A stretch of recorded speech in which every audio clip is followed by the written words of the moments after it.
So today's webinar, I'm having a little technical difficulty, so hopefully I can get this to work nicely. Today's webinar is entitled Rural Nursing Practice, a Specialty of Its Own. And it is my pleasure to have with us today representatives, not only myself from Alberta Association of Nurses, but also a team from RhPAP and Covenant Health. So I'm going to be introducing them shortly, but as always, we always like to do an land acknowledgement at the beginning of all our webinars. So in the spirit of truth and reconciliation, the Alberta Association of Nurses acknowledge that we live, work and play across the province of Alberta. We acknowledge the traditional lands of the First Nations Treaties 6, 7 and 8 and Métis regions and the Inuit people. We recognize the Indigenous people who for generations have been the traditional keepers of these lands. I think this is particularly important this morning as we begin to discuss the rural regions of Alberta. And so we will go on to our next slide. Let's see if I can do this with oops, not what I had hoped for. Let me just get back into this. There we go. And so I first want to introduce to you from Covenant Health, Bonnie Basilick, who is a Master's of Nursing and Bachelor's of Nursing. I'll get Bonnie to give us a wave. And she is a professional practice lead in IEN Rural Acute Nursing, and she works with the Covenant Health Professional Practice. And Bonnie will be presenting to us this morning. So welcome, Bonnie. And then we also have on the call this morning, we have Rural Health Professional Professions Action Plan, RhPAP, Lindsay Alexandra, hopefully I'm pronouncing that correctly. And she's the Senior Manager in Strategy and Stakeholders. And Lindsay does a huge role within RhPAP and covers a vast part of their program. So it's a great asset to have Lindsay with us this morning. Hi, Lindsay. Hi, good morning. Thank you.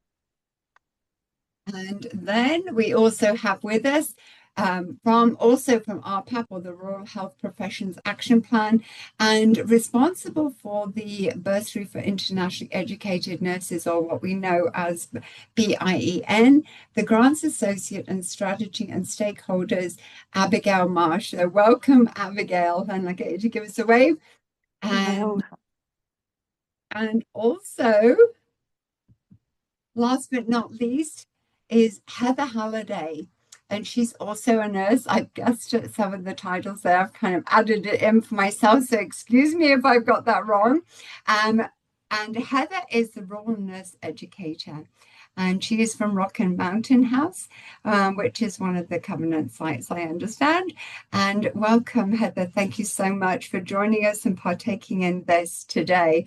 So I am going to now stop sharing my screen, and I'm going to hand it over to whoever is going to go first this morning. So I think that's going to be me. Okay, great. So thank you. So same thing, just going to share my screen. And then Lydia, if you can just confirm when that comes up, please. For sure.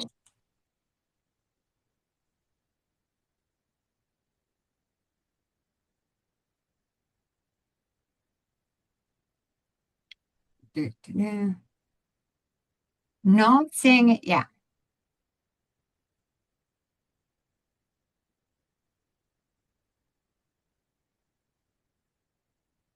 Oh, there we go. Got it. Perfect. Looks okay? Yes, looks great. Okay, perfect.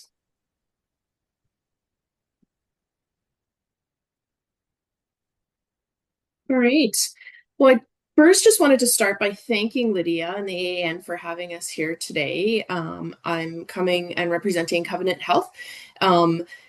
I've been with Covenant Health since May of this past year in a professional practice lead position, but I've actually been nursing in Alberta for much longer than that. I was with Alberta Health Services for about 27 years prior to moving into this role. So really excited to be here today speaking with you guys. I am currently leading the IEN initiative, so the Internationally Educated Nurse Initiative. It's a joint initiative between Covenant Health and Alberta Health Services. And then the other half of my portfolio is actually rural acute nursing.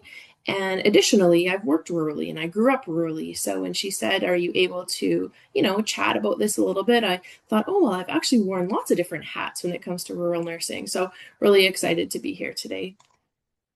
Just going to give you kind of a little bit of an overview about Covenant Health because we do get some questions about, are Alberta Health Services and Covenant Health the same thing? So Covenant Health is actually a healthcare provider in Alberta. Is this showing up on your screen? Probably. Hey, let's get rid of that guy. Catholic health organization provider within Alberta's integrated health system. We offer a broad range of services. We have 19 sites and we are in 13 different communities. And what makes us a little bit different is that we are a Catholic health care organization. And so that plays into some of our values, our mission, our statements. But I think it's really important, and a question we get a lot is you don't actually have to identify as Catholic in order to work for us. Obviously, our values that I'm going to talk about in a second need to be aligned, but you don't have to be Catholic to work for Covenant Health. Our values are compassion, respect, collaboration, social justice, integrity, and stewardship. So these are something that really are at the heart of everything we do. And again, you don't have to be Catholic, but you do have to have the believe in these same values in order to work for us. And really, at the end of the day, we're just all united in our commitment to provide compassionate care from birth to end of life. In providing, we provide acute care, we provide continuing care, mental health services, palliative care, and what we're going to chat about today, rural care. So kind of just some of the specifics, we have both urban and rural sites. In Edmonton, that is considered one of our urban sites, right? So our big city centers, our big hospitals there are the Grey Nuns and the Misericordia Community Hospital. We also have some continuing care sites. Some other big city hospitals, a little bit smaller than Edmonton though, are Lethbridge, Red Deer, St. Albert, and Camrose. And then rurally, we have the Banff Springs Hospital. We have a hospital or a health center in Bonnyville, one in Killam, one in Lacrete, which is just has come to Covenant in the last couple of months, in Trochu, Vegreville, Castor, and Mundare. So I just wanted to do a little comparison for you guys. So I added a couple little pictures here just to kind of show you an image of the different sizes. And so the first picture is Our Lady of Rosary Hospital. That one is in Castor, Alberta. Castor, Alberta is a small town. So I wanted to give you a numeric of that. The population of Castor currently is about 803 people. So it's quite a small town. So when I say rural, I think there can be kind of a spectrum of what a small town is, but this would be one of our smaller towns. The hospital itself in Castor has a 24-hour emergency department. And then in addition to that, they have 5 general medicine beds, 22 continuing care beds, and about 99 staff members. And that's all staff members. So that's just not nurses. In comparison, our Grey Nuns Hospital, which you can just see from the picture, is significantly larger space, is located in Edmonton. Edmonton has a population of about 1.6 million people. Same thing, we have a 24-hour emergency department. The staffing of that would be significantly different than out in Castor. They have about 140 medicine beds, ICU beds, CCU beds, surgery beds, ORs, palliative care beds, women's health, mental health, and ICU. And they have a little over 3,000 staff members. So I think it's just really important, and I really want to make that distinction. Then when we're talking about rural, sometimes the difference between the health centers or the hospitals that you are applying to is very, very different. So I just want to talk a little bit about me. So when, as I mentioned earlier, when Lydia asked me to do this presentation, I was really excited. And then when I was reflecting on what I wanted to talk about today, again, I kind of wear different hats with it. So it's been interesting and has kind of come full circle. When I first graduated about 28 years ago, there were no jobs. And so when I had done a couple of my practicums in school, it was encouraged and I think incredibly valuable now that I look back, that if I could, I should maybe do some of my practicums rurally, that there was lots of opportunity out there. You got to see so much, a variety of things versus in some of the big centers. And you might be able to, just get a really good foundation for your nursing practice. And so I did my senior practicum back home in my small town where I grew up. We weren't quite Castor size. We were about 5,000 people population, so really quite a big center if you're thinking rural. And so I did my senior practicum out there. And then because I was 22 years old, I wanted to move back to the big city, but there were no jobs to be had. And so I ended up getting a casual. They decided they would take me on casually. I went back, moved into my parents' basement, and continued working, but as a new graduate in that hospital. Looking back now and reflecting, I think it was probably the best thing that ever happened to me. I think it set me up for a career where I was very flexible. I also saw that there was just a whole huge variety of different areas that you could practice in. And it became very clear to me that I would probably spend my career being a generalist versus a specialist. So the pull to come back to a big city was pretty strong. And so I also always wanted to practice in critical care. So probably within a year, I did get a position in the ICU at the Royal Alexandra Hospital in Edmonton, which is a huge tertiary care center. Spent the majority of my career there, but in lots and lots of different roles. So my career has spanned a lot of different care areas. I've worked in ICU, in CCU, I worked in medicine as a clinical nurse educator. I was an infection control practitioner. I was a sessional instructor at the University of Alberta. I worked in ambulatory care and telehealth, did some flu clinics. I was a site CNE at the Royal Alec that I just talked about. I'm still a member of the Karna Hearing Tribunal, a public member of the Mental Health Review Panel, and currently I'm in an interim position as a PPL at Covenant Health.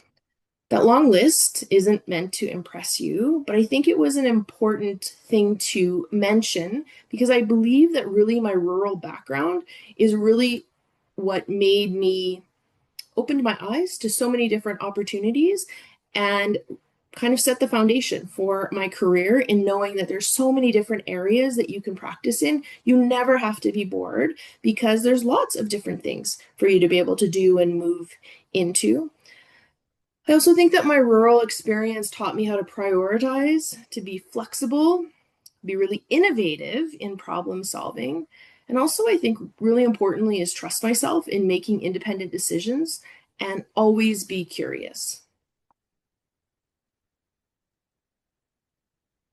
A day in the life. So when I thought about how I wanted to present this today, Lydia and I have had lots of conversations. She's just such an ally with our International Educated Nurse Initiative.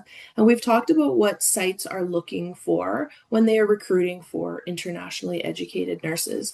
I had the opportunity to visit one of our very small sites not too long ago, and it was really interesting to speak with the nurse there, the RN, just about a day in her life, what that looked like. And so, she was walking me through the emerge department and showing me all of the different things that they had. And I said, let's just play a little role play here.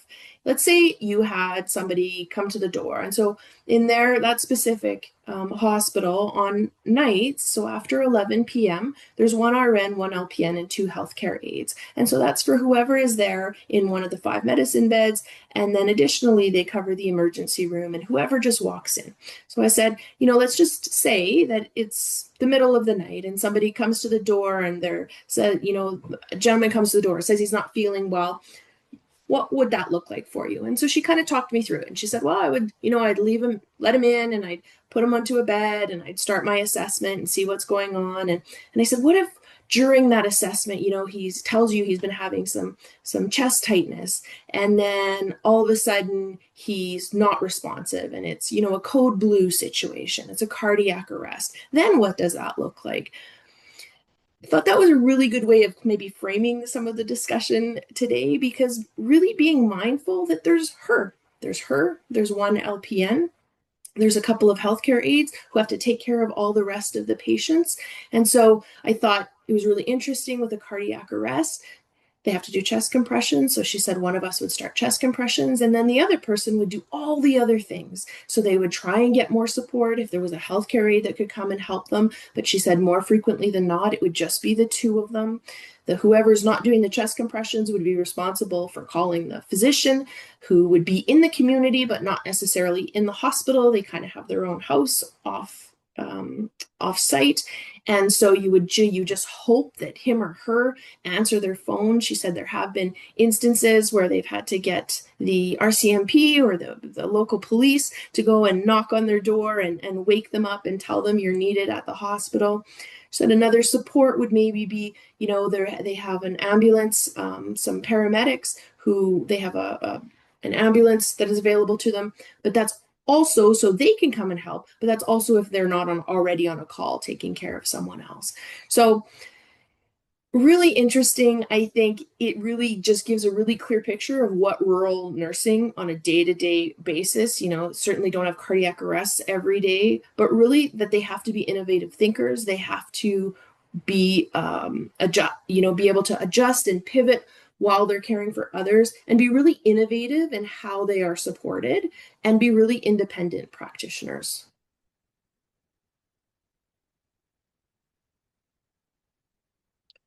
Lastly, I thought it was important maybe to not only discuss a little bit of, what the literature tells us about our good attributes for a nurse to consider if whether or not they want to work rurally. I think it's really important for us all to be really introspective and to consider what we really like about nursing, and also areas that we're really good in. I think that sometimes there's a thought that maybe, a nurse is a nurse is a nurse and you can work in any area. I personally don't believe that that's true. I think that we all have areas that we're probably better suited for. For myself specifically, I'm not an emerge nurse, never worked in emerge, really no interest in ever working in emerge. I don't think it really fits my personality. I think I'm a really strong nurse in other areas, but for that one, not really my jam. And I think that's okay, but I think we all need to reflect on that. So a few of the characteristics that I think, it's important for people to reflect on if they want to work rurally is sort of what I talked about before. Is you have to be really an independent practitioner, right? You have to be able to not always have the support there. And if that really makes you nervous to think, oh, I need a charge nurse there, I need somebody else to run things by before I make decisions, maybe not the best place for you. This slide is about who stays. So when people are moving into rural positions and we look back on the people that have not only been recruited to those areas, but stay for extended periods of time, these are sort of the things that pop up. So people or nurses who have a strong sense of community and purpose. So if you have a sense that you want to serve underserved populations, there generally are not as many resources in our rural areas, then it might be a good fit for you. If something that is really important to you is health equity, also might be a good fit for you. Rural background or rural fit. So many times nurses like me who were raised in rural areas tend to go back, different lifestyle many times out there. And so sometimes that's who we see staffing our rural areas, is people who've grown up there or in other smaller areas and wanted to raise their families or just live in a rural area. Resilience and grit is listed. So I think if you have a high level of resilience, you're able to pivot, you're able to think on your feet, and then you're also able to just kind of shake it off when things don't go as well. It's easier for you to cope with some things like professional isolation, some of the limited resources, and really just unpredictable situations. Adaptability and broad clinical competence. So again, this kind of speaks to that being more of a generalist, so that you have done a lot of different jobs, right? You're able to work in a lot of different areas. You pick things up pretty quickly, and if things do change, you're able to adapt to that. There are some people who are just more like structure, like predictability, right? With patient trajectories. They're like, no, I like to know exactly. They come back from the OR and I do this for them on day one. And on day two, we do this. And then on day three, they go home. Again, nothing wrong with that, but probably not a rural position would be as suitable for you. Talk about lifestyle. So that's a big thing too. You know, when you are living rurally, you may be closer to your family, but you're definitely further from the mall, right? So those are things for you to consider. In rural, there's generally not public transportation. So even things like having to have a vehicle, having to have a driver's license, those are things to consider.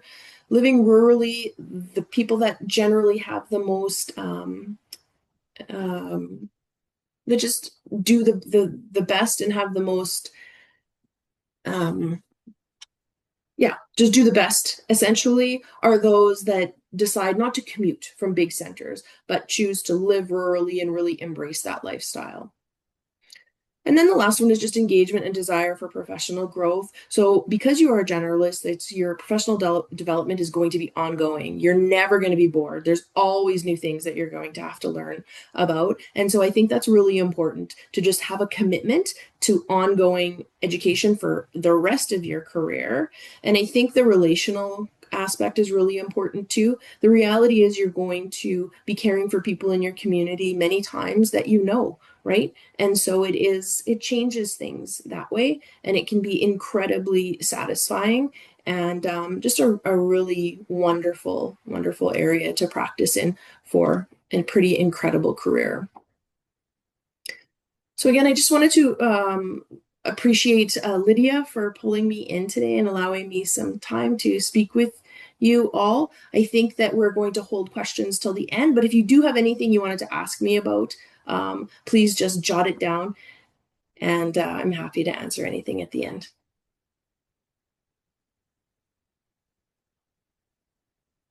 Thank you so much, Bonnie. That was excellent. It was like I was just reminiscing as you were talking. That was really encouraging. And as Bonnie said, we are going to hold questions to the end just so that we make sure that we get the big picture from all of our guests today. And then we'll have time for that. So definitely jot those questions down.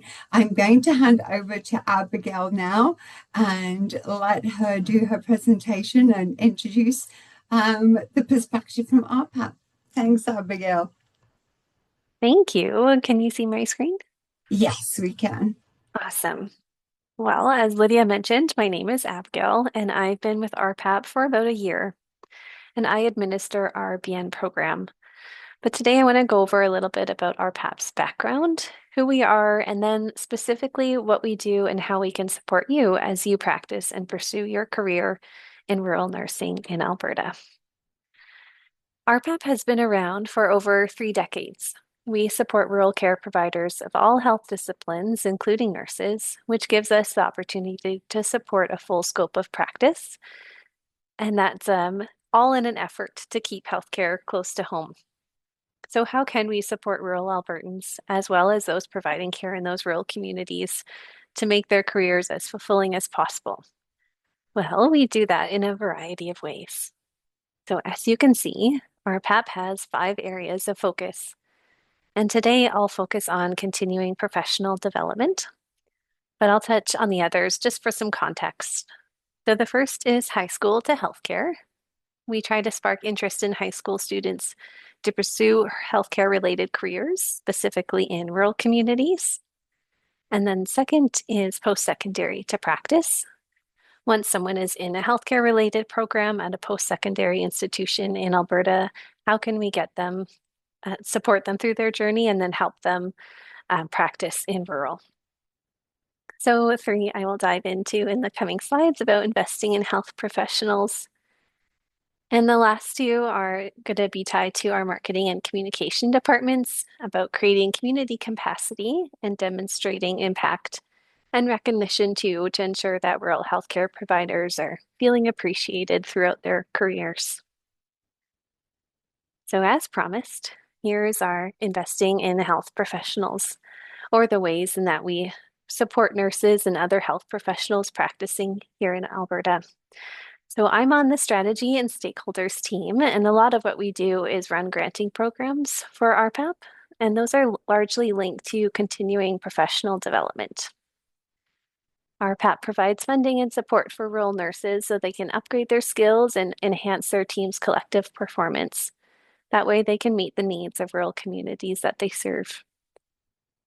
So we have 2 streams here. We've got the individual training. So you as a rural nurse can pursue a course. And then we also have team-based training. So that might be your entire team or your unit, or even a smaller site can pursue training together. For team-based training, we often bring the training to you so that it takes place at your rural community or even your facility. And then finally, we have the bursary for internationally educated nurses. And we've built a mentorship community around that so that those who receive the bursary can have some support as they go on their journey to working in rural. So I'll start with individual-based training. This online course is owned and run by RhPAP, and it's called General Emergency Medicine Skills, and we often refer to it as GEMS. So if you are a rural nurse, a nurse practitioner, physician, physician's assistant, or really almost anyone who is providing care in a rural emergency department, you can access this course. It is completely free of charge, so you just reach out to RhPAP and we will get you set up with a login. The course is 8 online modules, and you have 1 year to complete the course at your own pace. You could work on it on your Saturdays or on your breaks, or you could spread it throughout the whole year if you'd really like. It covers a variety of topics, including obstetrics, C-spine x-rays, shock, preparation for transport, airway management, and the list goes on. If you're interested in this free course, you can fill out a form to apply on our website at rhpap.ca/gems. And I will mention too, if you have a physician at your site who is interested, it is eligible for main pro credits for them, which is great. RhPAP often funds bursaries for rural nurses and rural health providers to pursue professional development, and that could look like conferences, networking, and public learning opportunities. I've put a few examples here. So back in May, RhPAP awarded 10 bursaries for rural nurses to attend the IEN conference, which I actually had the pleasure to attend. It was lovely. And RhPAP provided bursaries to 18 rural health professionals to go to the EMRH conference, and that takes place in Banff every year. So we provide funding to help with registration and travel costs. RhPAP also partners with post-secondary institutes to help make CME-PD opportunities possible. And we have a very long-standing relationship with the University of Calgary's Office of CME-PD, and we provide funding every year to help make events like EMRH possible. So I'd really encourage you to sign up for our e-newsletter. That way you can stay up to date on the RhPAP's bursary offerings. And to sign up for our e-newsletter, you can just go to our website. Okay, so our REAL program is also an individual-based continuing professional development support, and it stands for Rural Education and Advanced Learning. You'll see on the slide the specific eligibility requirements, but many rural nurses are eligible, and it's been designed to be flexible. So we recognize that the health needs of rural Albertans vary between communities. So of course, the training opportunity should recognize those needs and vary as well. So if your zone manager or site lead has a course that they'd like you to pursue, or they see a fit for skill enhancement that would benefit your community, you can just apply for REAL and let us know what your course, what it is and when it is, and then we can help cover funding to help make that training possible. And then in the past, rural nurses have been funded to complete training for all sorts of topics, including advanced foot care, obesity management, including the Canadian Obesity Summit, LPN to RN bridging, women's health, perimenopause and menopause, dementia care, RN prescribing, nurse practitioner training, and more. So the next application runs from January 7th to February 18th. If you are a rural nurse on this call, please feel free to write those dates down because that's your next window to apply.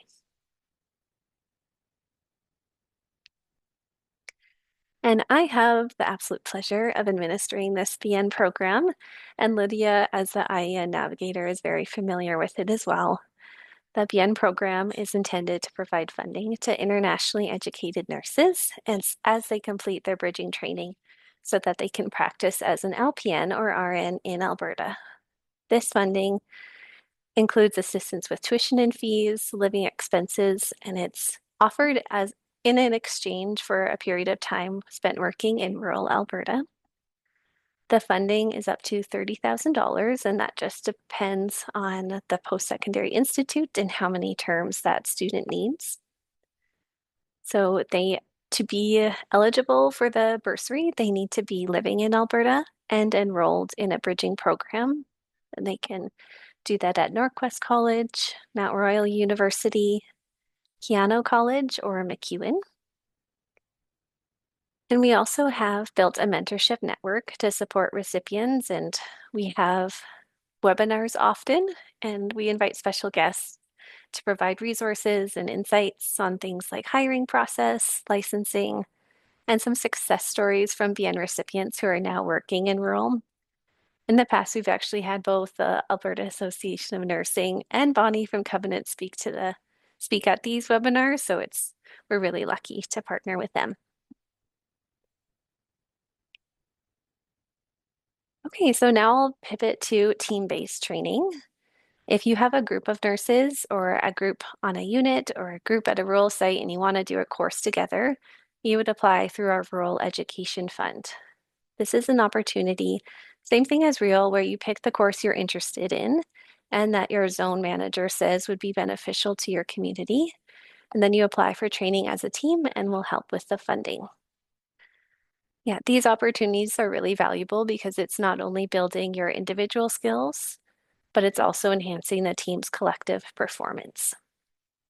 So in the past, we've helped with funding for Advanced Cardiovascular Life Support, or ACLS, the Trauma Nursing Core Course, TNCC, Emergency Department Echo, and the STARS simulation training. So if your team responds to traumas and emergencies, you can do hands-on in-person training with STARS to run through those scenarios and then debrief them afterwards. So if you have a team that's interested, Rural Education Fund is open all year and you can apply on our website. Okay, and part of RhPAP support is we have rural community consultants across the province. They provide on-the-ground support and work with over 55 local attraction, integration, and retention committees. So our rural community consultants are a great resource to help you with integration into a rural community. And our biennial conference, we have that next fall in Peace River. These conferences are designed with rural practice in mind, and feedback has been that they're really valuable to be able to chat with if you have similar issues, and then bring those learnings and insights back to your team. Okay, so how to reach us. I've got our info@rhpap.ca email here, and that's a great way to reach out with any questions related to our programs or bursaries and any way that we can support you in your career. And finally, we have Heather Halliday to speak to her personal experience with rural nursing. And I have a video to introduce her, that RhPAP created a few years ago. So I'll get that started. And just let me know if you can hear it okay. Well, I fell in love with a helicopter pilot. I had just graduated from the U of A and anticipated working in the city. Fell in love with this man who worked in the bush. I fell in love with rural nursing, where I got to do everything in a day. I was delivering babies, I was helping with end-of-life care, and everything in between. It was exciting, it was dynamic, it was new and challenging.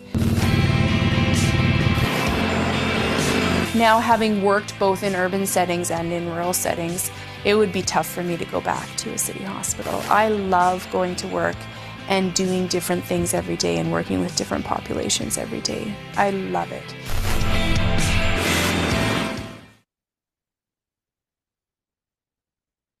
Wonderful. See if I can end my slideshow.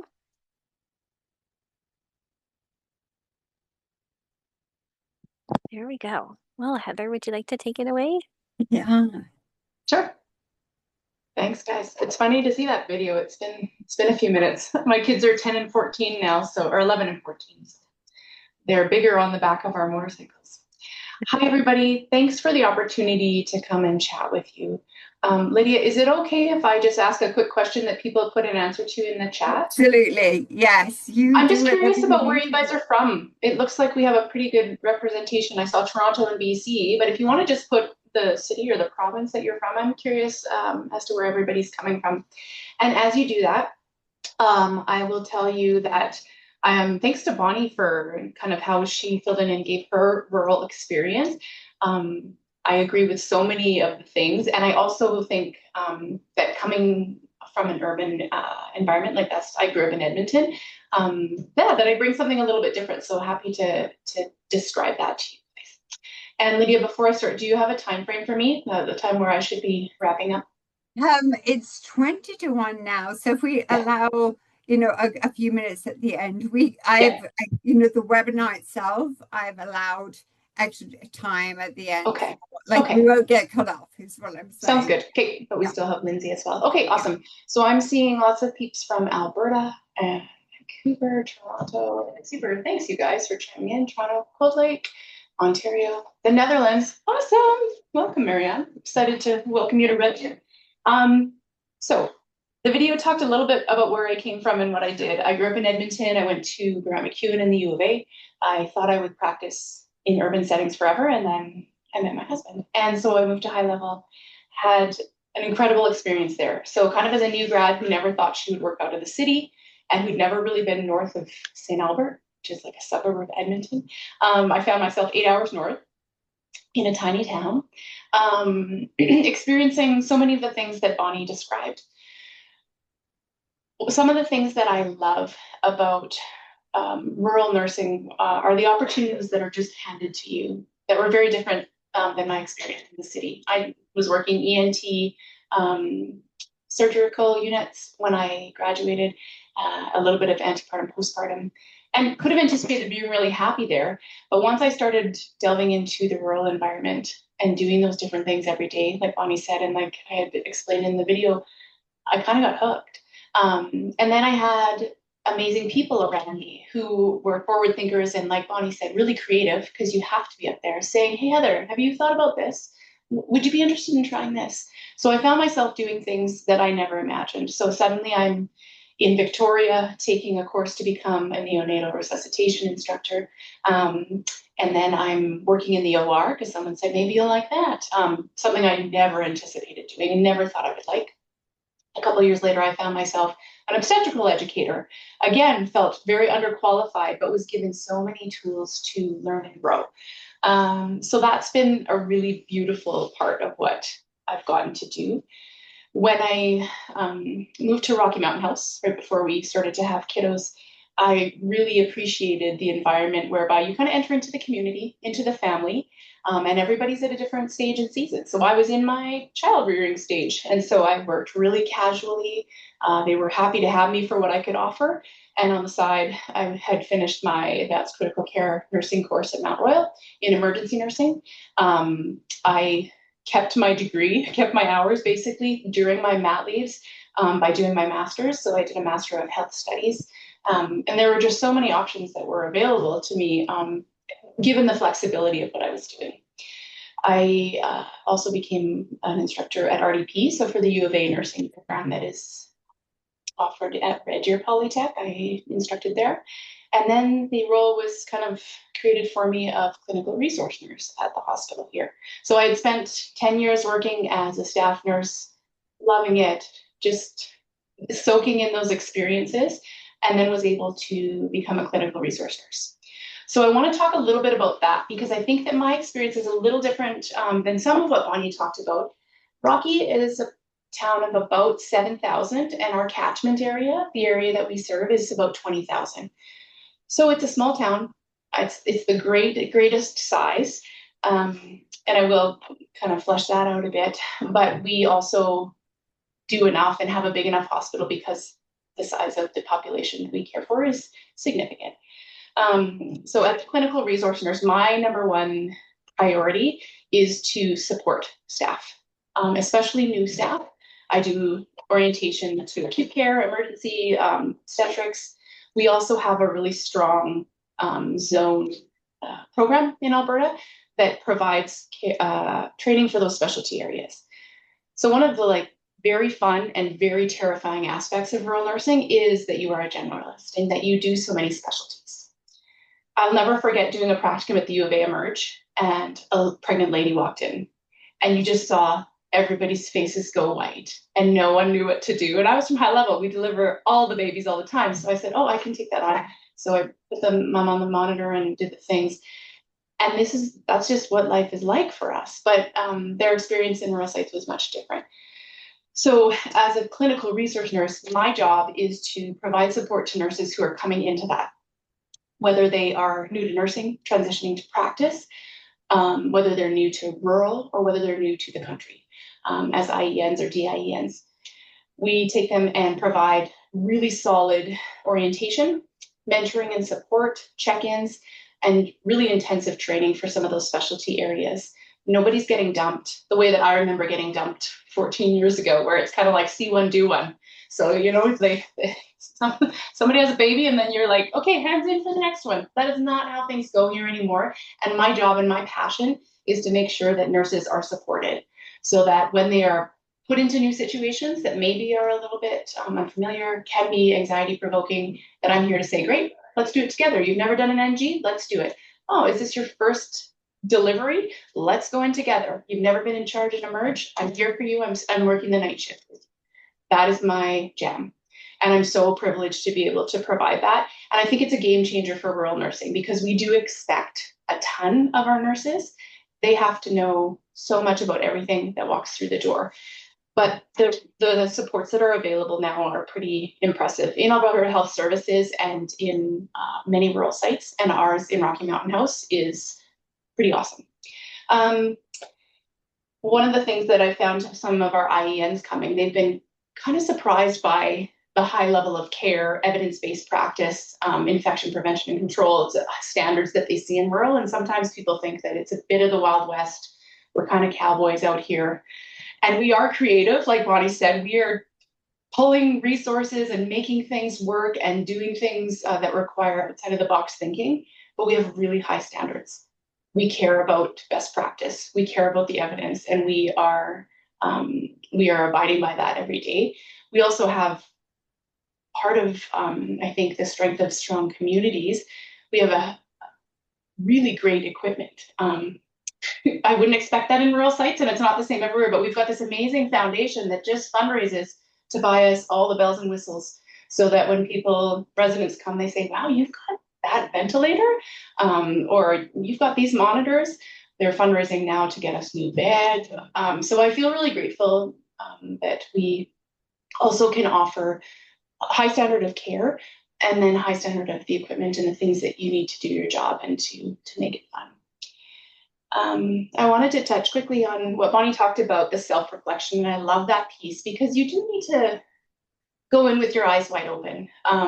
When I moved from Edmonton to high level, I don't think I totally knew. I had this new husband, so life was good, but I didn't totally think about all the things.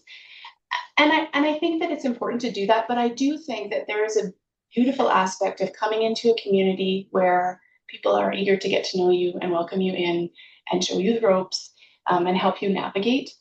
I also think that in terms of nursing practice or any other health profession, you can get the thrill, if you're looking for it, by doing different things and by having more kind of acute and critical care experiences.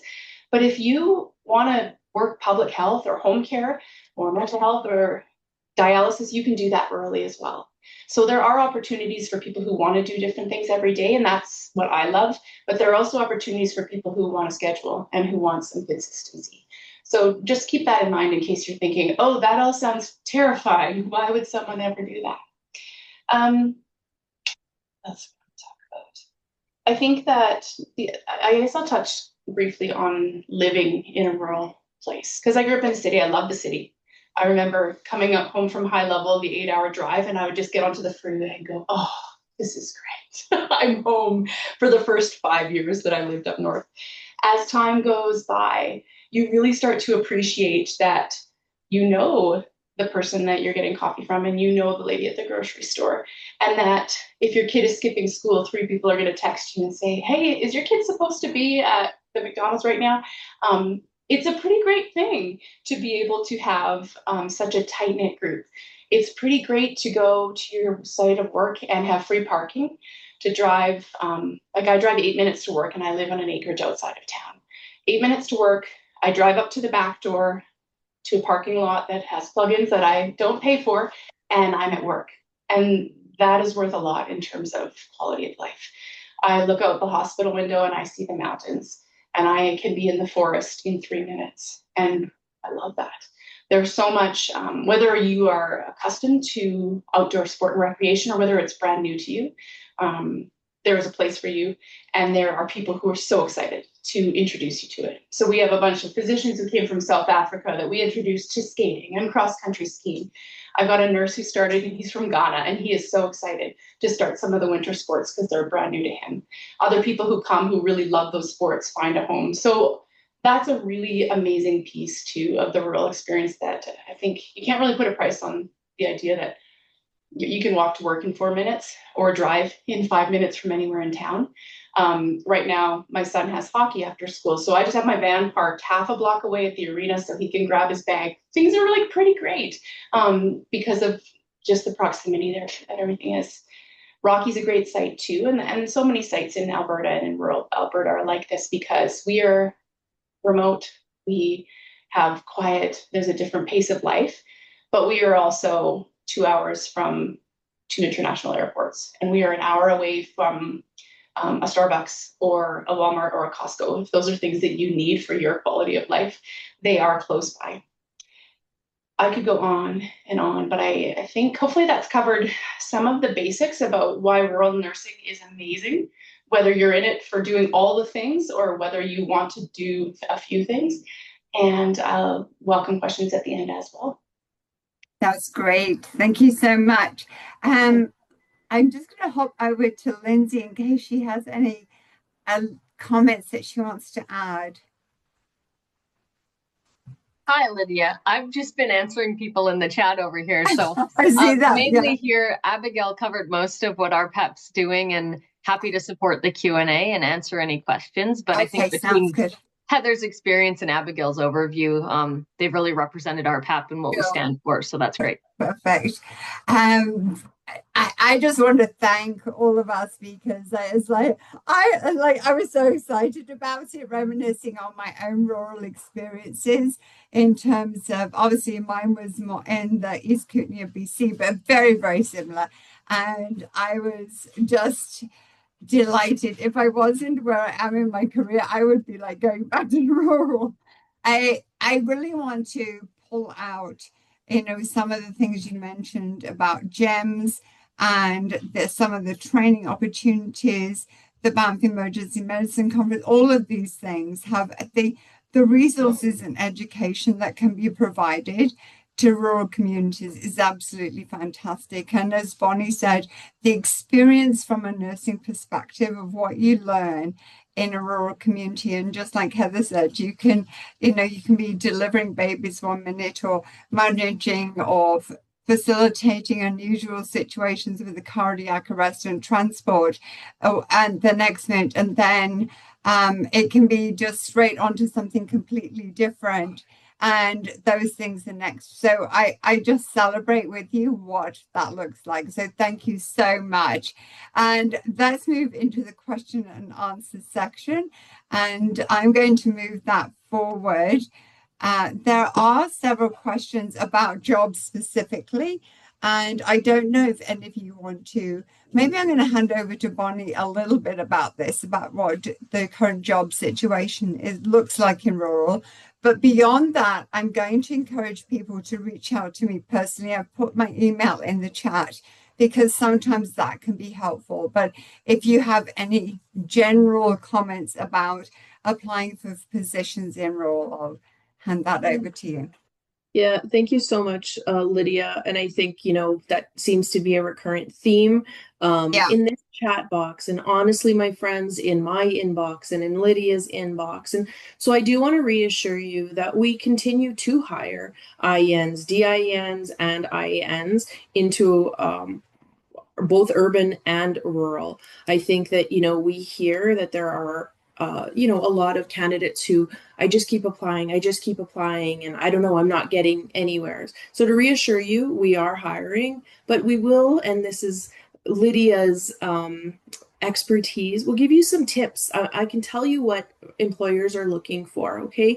So when you're resumes coming across a manager's desk, they are looking for currency of practice. So if you haven't practiced for a really long time, regardless of where you're from, right? If I had spent the last 20 years at home with my babies, that would be a concern for them as well. So they are looking for currency of practice. If you're not able to, you've come from overseas and you're not able to practice as a nurse, then the bridging programs are incredibly important. There is, depending on where you were educated, there can be a considerable difference in nursing scope of practice, what you're doing. And so it really is important. And it's something that we keep reinforcing to our hiring managers, that there needs to be some sort of bridge, right, between what you did before and what you're coming into now.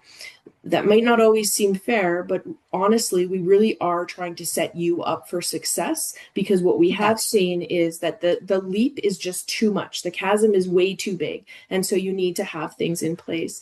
If you've kind of ticked all those boxes, then you can look at additional things. So some additional training you might want to, consider. So your ACLS, your TNCC, or if you practiced in dialysis before, is there anything additional, right? To just kind of bolster your resume when hiring managers are looking at them. And then I think the other really important thing, I won't belabor, but is if you are writing a cover letter, or you do get the opportunity for an interview, make them understand that you know what rural nursing is about, because we do see that frequently. And that was kind of what I wanted today to be about, was that you are coming into it eyes wide open. But you need to make the managers know that like, I understand that I don't currently have my driver's license, but if you do hire me, these are the steps that I have in place, that I'm going to make sure that I'm able to drive myself, because I understand there's no public transportation, or not saying, well, my plan is to just commute from Edmonton to a small rural center and not actually move my entire life there. Those are things that are really important, because hiring managers want to make sure that they're not just hiring you, but they're retaining you, right? So those are just a few of my little tips. But just to reassure you, we are still hiring international nurses, and so. Thanks, Bonnie. Those are incredibly important tips. So both from my conversations with internationally educated nurses and from the experience of living and working in rural communities, and those pieces, and the awareness of, I think the example that was given about, the two nurses having to manage a cardiac arrest without a doctor in the building. When even in the years back when I came from the UK, that was a huge culture shock for me. Thankfully, I'm very good at problem solving and working on the fly, but that was an eyes wide open moment when I had to realize that you're not in the inner city of Birmingham or London, UK now. It's actually you that is going to problem solve this. So those additional courses really do help you to not have to, to have those skills as second nature, and to be able to fly with it, and to have that team building relationship. It's always also where English language and communication is really important, so that you, in an emergency, you are not having to overthink those things as well. And living in a community where you build relationships with the people that you're working with and become part of that community is so valuable. It can have its downsides, because I think we alluded to, I think Heather spoke to it, you can sometimes be treating people that are also your neighbors or your friends' children, and it can have some challenges that way, but it's incredibly rewarding and incredibly an incredible and passionate place to nurse and to build skills and leadership. And I could go on all day about it. I'm going to hand over to my colleagues, but yeah, I think there's also a few program questions about the bursary and some other things that we're going to have a look at. And so there was a lot of employment questions, but maybe I'm going to get you to touch on where we're at in terms of applications for the bursary, or challenges that you've had when people have applied for the bursary or not been. Oh, Giovanjo has a hand up. Hi there. Let's just. Lydia, can I ask a question, please? Yes. Okay, thank you so much. Thanks a lot. Hi, everybody. My name is Jivanjot Kaur, and I'm a registered nurse. I'm working currently within the Edmonton, but I'm searching for something in the rural areas as well. So I just want to know, like, I have a license in Alberta, but along with that, I want to go with the advanced certification programs, just like you mentioned, the ACLS and TNCCs and all that. So I just want to ask whom I can contact personally to go with the things. So which one of you can help me with the things I want to do in advanced terms of programs? With regard to taking ACLS or TNCC, I can definitely give you information on that. I don't know if Abigail has any additional, but I can give you access or tell you where to get some of those courses. Yeah, so just send me a message and I can definitely deal with that piece. Yeah, correct me if I'm wrong, but Abigail, your access to that is more to do with groups of people that are actually working already in rural settings. Okay, sure. Yeah. Yeah, Lucerne. I'm going to take Lucerne next. Yes. Hey, good afternoon, people, and thank you for the opportunity to hear every one of you and get more information. I feel like I'm very interested with rural nursing, and what really keep me focused on that, it's because on my background, I'm a foreign medical doctor. I used to work in emergency where we have high volume of cases, every type of cases where we are doing everything to make ends meet. So, and when I was listening to one of the presenter, I believe that it's Bonnie Baslik, and the presenter who talked about Rocky Mountain. I feel like this is my field. This is like I would like to be, where I'll be able to apply all my skills and combine with nursing that I am right now in the United States to serve a community. But at the same time, I am planning to move to Canada right now. So with my family, at the same time, I don't want to be too far in the rural to not give them the opportunity for growth, career opportunity, schooling, and other process. I think that 1 hour commute from city and rural would be fine for me. You know what I mean? Not very far. So that's what I was thinking. But yes, I would be a great asset for any community where I would go because that's what I used to do. Plus, I can apply my skill and help communities.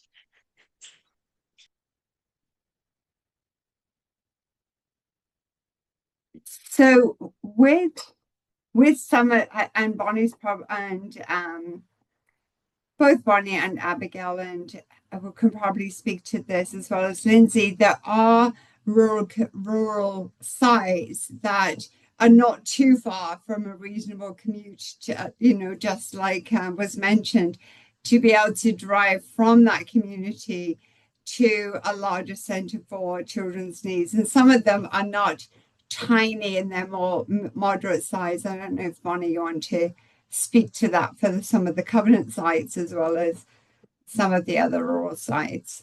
Yeah, for sure. And so, I mean, not to be extreme today, but I spoke about Castor because I think one of the sites that comes to mind immediately is Camrose. So Camrose is considered a suburban site. So it's suburban. It's a site that's, less than under an hour from the center of Edmonton.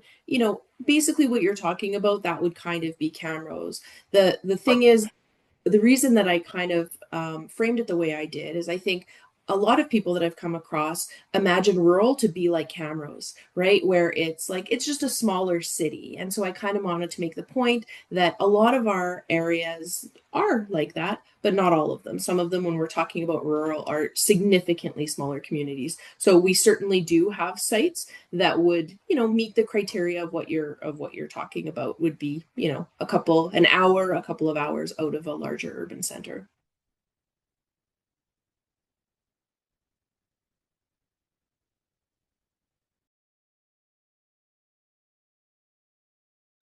So yeah, there is diversity within those types of. Sorry, Abigail, you're muted. Oh, no one can hear you. There we go. I was just going to say that for RhPAP, our loose definition of rural is 15,000 or less. Yeah. So some of those type of communities definitely have good school structures, hockey rink, the things that Canadians would measure as having, some structure rather than, very tiny type of environments. But we can definitely connect, and I can send you some examples of those as well, for sure. Can I share one more thing, Lydia, too? Sorry, yeah, absolutely. But I feel like I only sort of addressed what you were talking about. I think that, you make a really strong case for yourself and why you would be a good fit for rural. I encourage all of you to really be mindful of your resumes that you're bringing forward. They spend the time, spend the money if you need to have someone help you with that. I know Lydia is an incredible resource for that, but make sure that your resume, and I would always encourage a cover letter, which kind of covers what you just talked about, right? Why I would be a great fit and what my plans are with my family and how we want to integrate into the community and all those things. I always encourage really great resume, but in addition, a cover letter to really sell yourself. Mm-hmm. Thanks, Bonnie. That's so true. Yeah, what Lucien didn't tell you, his wife is also an internationally trained physician who is now also graduating as a nurse. This couple would be rock stars in rural communities. So you will be hearing from me. Any other hands that are, oh yes, Emmeline. Hello, everyone. So my name is Emmeline Reisdorfer. I'm also an IEN, currently associate professor at McEwen, and I teach the bridging. I have had the chance to talk to, I would say, easily hundreds of IENs in the past. And one of the things that I think the main issue here, it's not rural. They want to go rural. They really do. The skills and whatnot they can learn. But what I keep hearing from my students that got the bursary or that were lucky enough to get a job in rural is they sometimes cannot relocate with their family because there's no rental units for them to, or housing issues, or when they relocate with the family, their partners might not be able to get jobs, or because we IENs, we sometimes look different than the rest of the community, skin color, features and whatnot, and the kids might get bullied and whatnot. So I wonder if anything is being done to address that within the communities, racism, discrimination, and things like that, because I hear that a lot from my students, issues like that. I know it's a hard question. It's actually a very important question, And it's something that I think is really important to address. And I think it's something, even from with our RhPAP team and with Bonnie and with myself that have actually worked in rural communities, that it's interesting to know. And I certainly wouldn't say that that doesn't exist. Sorry, one of my wiener dogs suddenly decided to bark.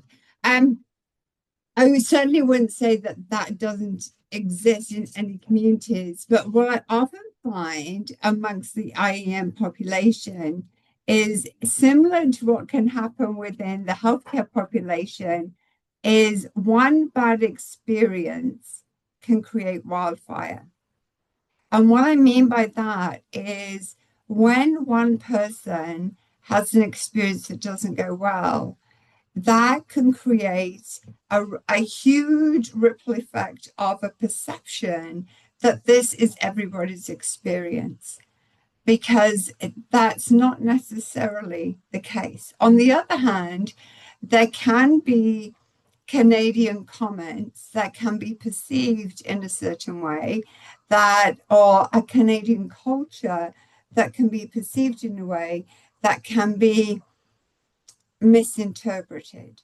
And I think it's really important that is addressed. And I'll give you a really specific example of when I first went to live in a small community when I first came from England. And I am obviously a very white, very British a person, and not someone of color, not someone of obvious different ethnicity. And I was shocked that I would walk down the street and people would look at me in a small town. And I felt very threatened by that. And what is interesting that I came to learn over time, that in a small town, people aren't necessarily looking at you because you're of a different ethnicity. They're looking at you because you're new to town. And those can be different subtleties. So to answer your question, I think there's a yes, there is a piece to that. There's something that is different, but there's also the balance between building relationships, because I've had conversations with ethnically diverse people that have been very successful in small towns that are, are maybe from India or from China or from different groups that blend very well in small town places, both in BC or in Alberta. And it has more to do with, am I part of your community? Am I here to stay? Am I just dropping in and not connecting with people? And I think there's a yes and a no answer to that one. And so I'm going to hand it over to my colleagues, because I think, there's a broader perspective, and I'm sure that Lindsay or Abigail or Bonnie equally have, and Heather have, a perspective on this because they live and breathe it. Yeah, I will just speak briefly to that. I think it's really valid concerns, regardless if you're working in rural. Accommodations are a huge concern across the province. For getting employment for your spouse, that's why we have the attraction, integration, and retention committees. They can help with finding employment for your spouse, and integrating into the community, whether that be finding a suitable fit for worship or for getting into a good fit for school for your children. They're really there to welcome people to the community, not just nurses, but paramedics, all health care providers. They really need nursing. It's a real need. So it's not, yeah, I think that has a way of surpassing prejudice, is whenever you need healthcare. And if someone is going to be able to give you that access to care, I think that's very valuable and can help with, build that bridge there. But yeah, I'm happy to pass it over. Just wanted to add those comments. I'd add on to what Abigail has said. So many communities have an attraction team RhPAP has been invaluable in helping to set those up. So Rocky's not the only place. A lot of communities have it, but we are happy. We provide a tour for people who are looking at the community, and we tailor it to what you're looking for. Like Abigail said, if it's a place of worship, if it's your kids finding schools, I've gone to different accounting places in town because a spouse was an accountant and needed work. We're very committed to making those connections. We've gone to look at houses. We have done virtual walkthroughs of houses with a real estate agent while someone was overseas. So committed to helping you find the things that you need to root your family as well as you, because we know that it's not just the health professional. We need to have happy kids and spouses. And and then in terms of the prejudice and the racist piece, I think it's a good time to be coming to a lot of rural Alberta. When I moved to Rocky 14 years ago, it was a very white place to be. I looked around and said, where are all the Filipinos? Where are the people from India? Where are any people of color? And it's a very different place now. So I think that the kids who are coming, we just welcomed another Nigerian family. The kids who are coming are seeing other people that look like them in these smaller communities in ways that they haven't even 5 or 10 years ago. So it's a very much more ethnically diverse community.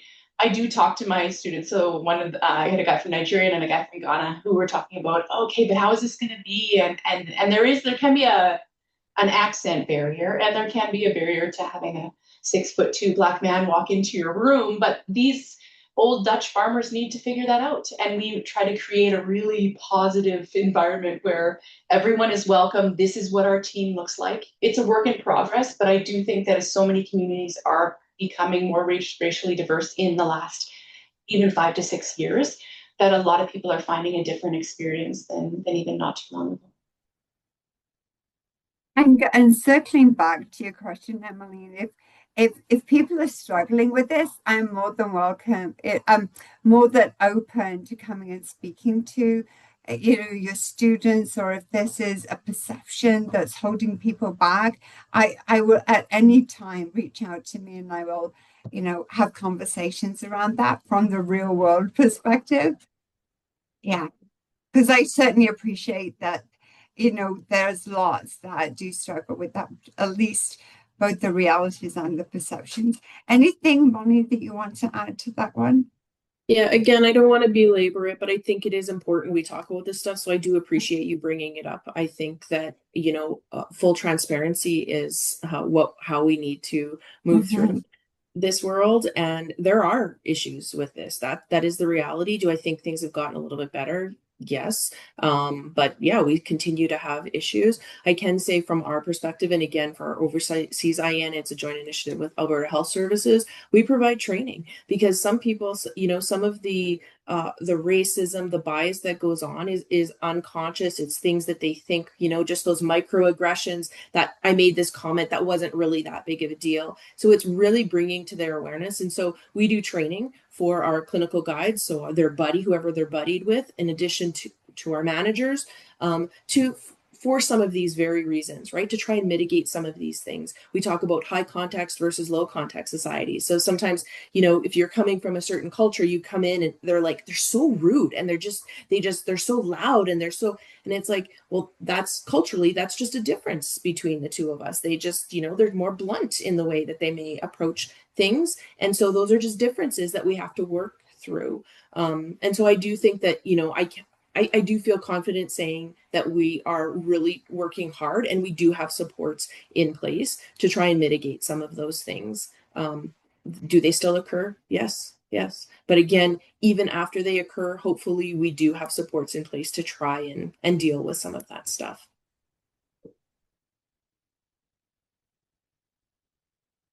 Thank you so much. Yeah, everybody has such great input on that. Does that adequately address your question? Yeah, I don't think there's an answer, correct or wrong answer to this question. No. But I think we need to talk about this, and whether, Lydia, it's real or whether it's perceived, it doesn't really matter, because what matters is the person's experience. And when they experience that, whether it's a perception or a misunderstanding, but we need to talk about this, and I'm grateful we had the opportunity to have this conversation, and I hope hopefully we'll touch base again. Yes, absolutely. Yes, you're absolutely right. Yeah, for sure. Thank you. Any other questions? I think before we get cut off, it might be a good time to close the conversations. Hopefully by this point, everybody has the contact information for our speakers and for myself. I'm always a good contact person if you have concerns or questions, and I can definitely triage it out to the right people. Oh, Javandra, you have a quick last question? Yeah, go ahead. I'm so sorry. I'll be very quick. I just need to ask Bonnie about that you mentioned before that you want the resume along with the cover letter would explain that how you would be a good asset for it. But my concern is that if I apply for AHS and Covenant Health, it's a kind of a general profile and we add the general resume, so we can't hit the specifically ruler based cover letter to it, because once we add a new file, it goes all the previous and upcoming files into the profile file as well. So how we can address this situation, that if we need something specific to submit, like a cover letter for a specific situation, how we can address it to the journal, because once we add a new application, a new file to it, attach a new file to it, it automatically goes to the previous applications and to the profile applications as well. So the last time I applied for a job, I was able to add attachments. So I was able to add my resume and a cover letter as attachments. Are you saying you're not able to do that?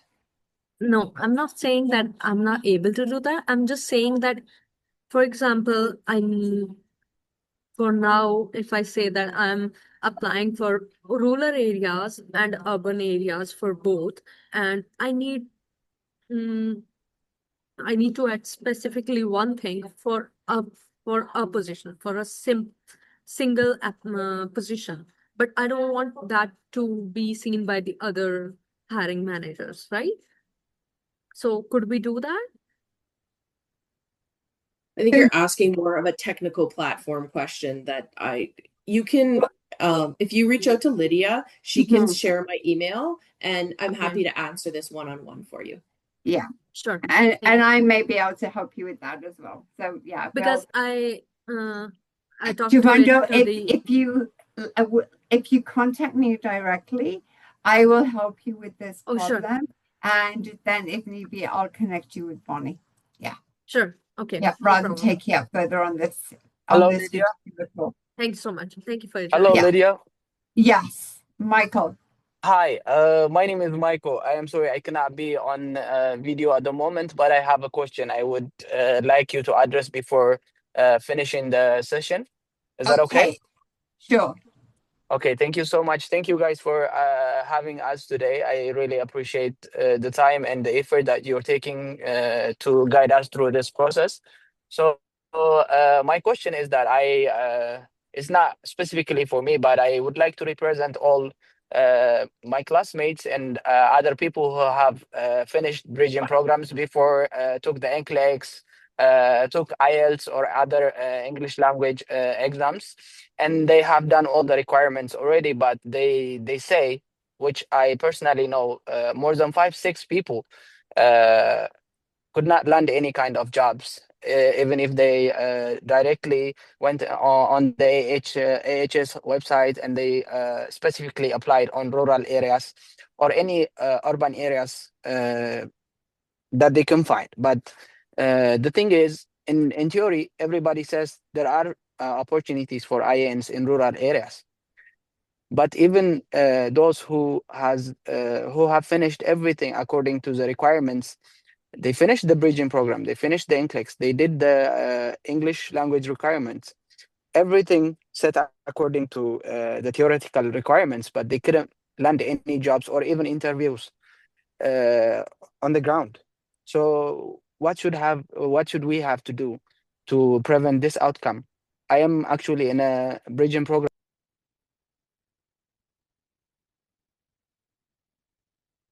Sorry, Lydia, we can't hear you. You're muted, Lydia. Sorry, guys. I'm going to have Bonnie just answer that question, and just before this call will end shortly, but I'm going to have Bonnie answer this portion, and then you're welcome to contact me directly. I'm going to hand over to Bonnie. Sure, and I'll keep it brief. I think that the reality that we really do need to talk about is that there are fewer positions, and this doesn't just apply to IENs. The reality is we are currently in a place where we don't have as many positions to fill. Managers, because we are unionized, when there are positions and there are postings, they need to fill those with internal candidates before they can even look at external candidates. Again, the reality when I'm talking to managers as an advocate for IENs and DIENs about, are you hiring? Or what does that look like? What I'm being told is that many managers are receiving hundreds of applicants for one job and hundreds of internal applicants. So they don't even have the ability. And again, because we are unionized, they don't have any say over that. That's just the way that it works. They have to hire, they have to look at internal candidates before they can even look at external candidates. So again, I certainly understand your frustration, but I do want it to be clear that this isn't just IENs who aren't getting hired. We have lots of nurses who are, local graduates, who are from other provinces, who are from other countries, that are looking for jobs too. And so again, it's frustrating, but nursing is cyclical. It kind of ebbs and flows in terms of our needs. Right now, there just aren't as many jobs to be had. Thanks, Bonnie. Exactly. We are going to have to close at this point. If you do have additional questions, please reach out to me by email, and I will do my best to respond to those and to triage them and to give you the best response, especially when it comes to job seeking, and to tweak that so that you have the best chances of success as possible. I just want to take this additional opportunity to thank all of my guest speakers today. We really appreciate your time, and a special shout out to Valerie as well, who has been an absolute blessing in terms of administrating this call. We'll end the recording, and I thank you all. This will go up onto the YouTube platform if you want to review it at some point. Thank you so much. Really appreciate it.